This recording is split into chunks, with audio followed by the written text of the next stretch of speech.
നമസ്കാരം. കുട്ടികൾക്ക് ബുദ്ധിക്കും വാചാലതയ്ക്കും കുട്ടികൾക്ക് പഠിച്ചു കഴിഞ്ഞാൽ അത് ഒരു സ്കൂളിലാണെങ്കിലും ക്ലാസ്സിലാണെങ്കിലും ടീച്ചറൊക്കെ ചോദിച്ചു കഴിയുമ്പോൾ വളരെ വാചാലതയോടുകൂടി അത് പറയാൻ സാധിക്കാതെ വരിക, മുക്കി മൂളി പറയുക, ഒരു വിക്കൽ വരിക. അപ്പോൾ കുട്ടികൾക്ക് ബുദ്ധിക്കും വാചാലതയ്ക്കും ഒക്കെ നമുക്ക് എന്താണ് ചെയ്യാൻ പറ്റുക എന്നുള്ളത്, വിദ്യാഭിവൃദ്ധിക്കും അക്ഷരസ്ഫുടതയ്ക്കും ഒക്കെ നല്ല അക്ഷരസ്ഫുടത ഉണ്ടാവാനായിട്ട്, പഠിച്ച കാര്യങ്ങൾ വളരെ വെള്ളം പോലെ പറയാന്ന് പറയില്ലേ, അങ്ങനെയൊക്കെ പറയാനായിട്ട്, വാക്സ്ഫുടത ഉണ്ടാവാനായിട്ട്, ആരെങ്കിലും കണ്ടു കഴിയുമ്പോൾ പെട്ടെന്ന് ഇങ്ങനെ വിറച്ച് വാക്കുകളൊക്കെ മറന്നു പോവുക, അങ്ങനെയൊക്കെ ഇല്ലാതിരിക്കാനായിട്ട് 10 ശ്ലോകങ്ങളുള്ള ഒരു സരസ്വതി ശ്ലോക സ്തുതി ഉണ്ട്. അത് ഭയങ്കര ഉത്തമമാണ്. സരസ്വതി ശ്ലോക സ്തുതി അത് മേടിക്കാൻ കിട്ടും, ചെറിയ ബുക്കുകളൊക്കെ വാങ്ങിക്കാൻ കിട്ടും.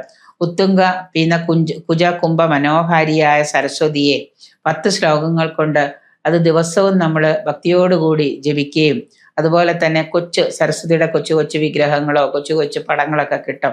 എന്നിട്ട് അതിൽ പുഷ്പങ്ങൾ അർപ്പിച്ച് കുട്ടികളെ കൊണ്ട് സമയമുള്ള സമയത്ത് പുഷ്പങ്ങളൊക്കെ അർപ്പിക്കുകയൊക്കെ ചെയ്താൽ അവരുടെ വാക്കുകൾക്കൊക്കെ മിഴവ്. ഇതിങ്ങനെ 10 ശ്ലോകങ്ങൾ ഇങ്ങനെ ജപിക്കുന്നതിനോടൊപ്പം തന്നെ ഈ പൂക്കൾ, ഇപ്പോൾ സ്കൂളിൽ പോകുന്ന കുട്ടികളാണെങ്കിൽ ശനി ഞായർ ഒഴിവുണ്ടാവുമല്ലോ, അപ്പം ചെയ്താലും മതി.